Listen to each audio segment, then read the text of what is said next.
Welcome back to the channel, everybody. We have here an FLHX from 2021 in black. Excuse me there. We have a Batwing fairing, halogen lights, engine guard, a little bit wider bowing, full fender, Brembo brakes. We got it all here for the touring models. Vivid black is the color. And it does have an M8 engine. Beautiful, beautiful. Stock exhaust. Let's hear it. Beautiful. 500 miles. There's 500 miles on this bad boy, and we got a 6-gallon tank.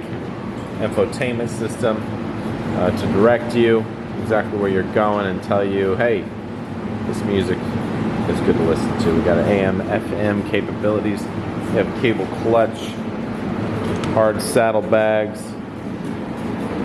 2-up seat. Stock exhaust and a stock air breather, floorboards to disperse that energy to the whole foot, allowing you to ride longer, and passenger pegs as well. Total comfort package on a touring model with that safety of some ABS technology. Come on by for a test ride today. It's the only way you're going to realize exactly what these words I'm saying even mean. It's a once-in-a-lifetime experience to be on two wheels. It's incredible. Come on by for a test ride today. Hope I see you in the wind. Thanks for watching. Please subscribe to the channel, like the video, and comment below on where you would go with this Street Glide Standard.